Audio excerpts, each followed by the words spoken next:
I feel like a lot of our identity exists within the subconscious mind because Hmm. a lot of what we have been taught about ourselves ever since childhood, I mean, it's stored somewhere, all these labels, this idea of who I am, this idea of what life should be, the basic, all the programming that we've had, I think is ultimately what builds that.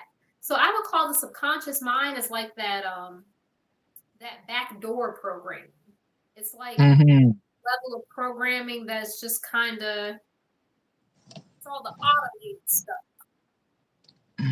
where the conscious is going to be the more current, the stuff that gets updated. But when it comes Yeah. to like shifting our identity from that limited idea to that limitless, we have to go to that backdoor programming.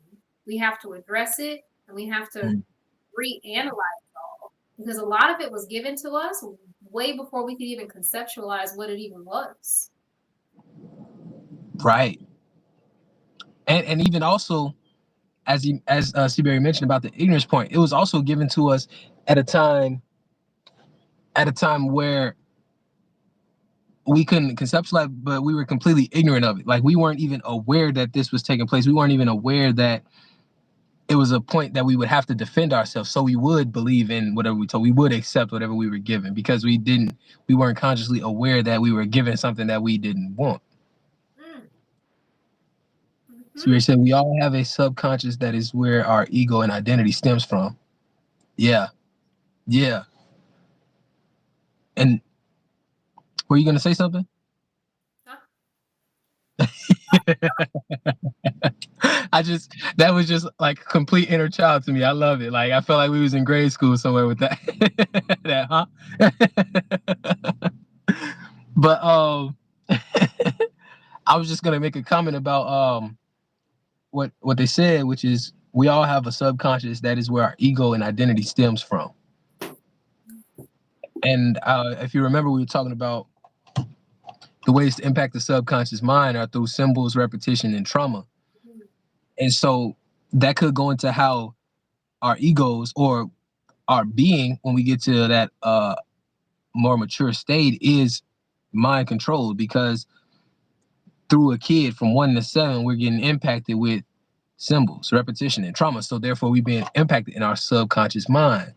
And if our identity stems from that subconscious mind and it's being impacted by outside influences purposefully to create a certain effect, then you just get transferred, or even you get limited. You get put into this box. You're Calypso, who's so huge, but then you get put into this box because you put yourself into this box, really, because of the subconscious magic going on.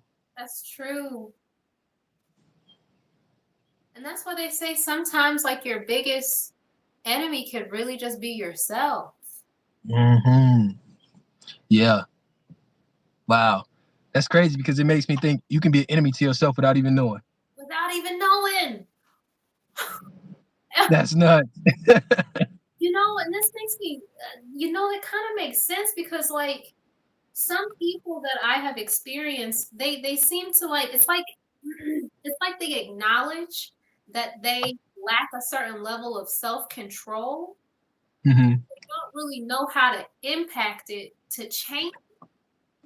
And so it's like they're kind of accepting that their existence is that of not their own volition. It's like, Mm. yeah, I don't, it's interesting.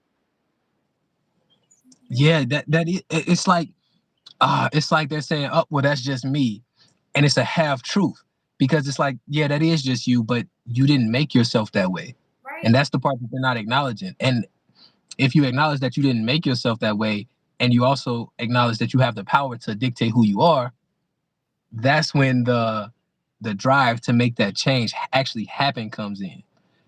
So it's a matter of them not recognizing, or maybe them having the misconception that they made themselves that way, or oh, that's just the way that I am, without realizing the cause to that effect.